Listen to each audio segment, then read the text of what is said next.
Just a great honor to be here today, joining my colleagues in honoring our phenomenal veterans. In June, I had the opportunity to join a Senate delegation in Normandy for the 75th anniversary of D-Day. We had the honor of meeting with some of the veterans who landed on the beaches of Normandy, and we're again reminded of the tremendous sacrifices that our nation's veterans have made to preserve our way of life and keep our nation free. And it really was an honor to meet with some of those veterans and to be there at Normandy on the 75th anniversary, to not only see where they landed, but then to talk with them about it was just an incredible way to relive history and, of course, to honor their incredible sacrifice. We also recognize that those who serve do not serve alone.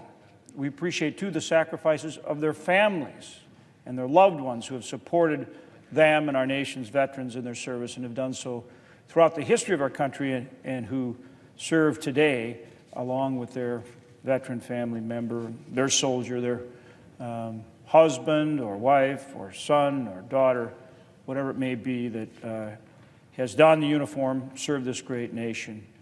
We honor their service, all those in harm's way today, as well as all our veterans. Well, we set aside a day each year to express our gratitude. Every day we're reminded of the dedication of those who served to protect our freedom and our liberties.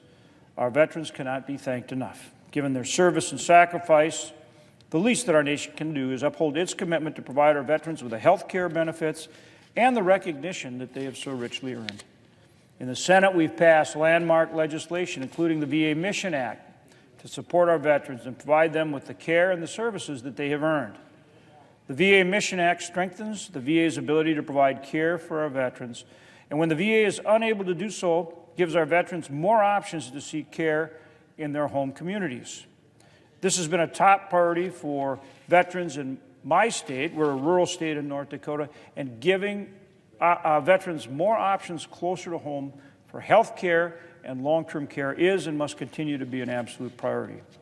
We're also continuing to work with the VA and long-term care providers to ensure that providers who want to treat veterans are able to do so without undertaking unnecessary burdens, helping veterans access long-term care, nursing home care, home-based care closer to home and near their loved ones.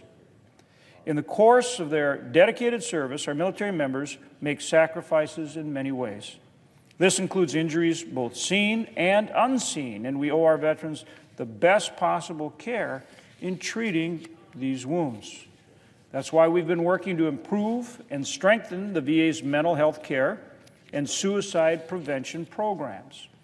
This includes expanding access to alternative treatment options like hyperbaric oxygen therapy, HBOT, for veterans who have not benefited from traditional therapies for post-traumatic stress disorder, PTSD. Additionally, I'm co-sponsor of the Improve Well-Being for Veterans Act, legislation introduced by Senator Bozeman that would expand and better coordinate services aimed at preventing veteran suicide. As chairman of the Senate Committee on Indian Affairs, I recognize that Native Americans serve in our nation's armed forces in higher numbers than any other ethnic group. And that's why I continue to advance legislation like our bipartisan Tribal HUD-VASH Act that supports Native American veterans.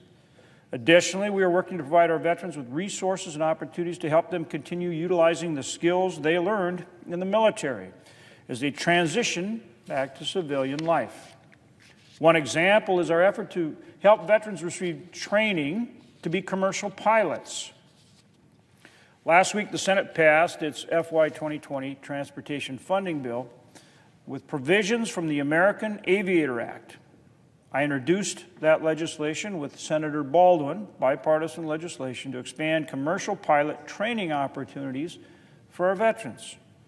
Our country needs commercial pilots, so it only makes sense that we leverage the skills that our veterans learned in the military to help them meet this need. It's good for our country, and it's good for our veterans. These are just a few examples of our efforts to support our veterans. Our freedom has been secured by the sweat and sacrifice of the courageous men and women who throughout our history have bravely done what is needed to protect our nation and our way of life. We honor the courage and sacrifice of this nation's veterans by ensuring that they have the resources and support they need and that they have earned. To veterans in my home state of North Dakota and to veterans across the country, we say thank you, not only on Veterans Day, but thank you every day.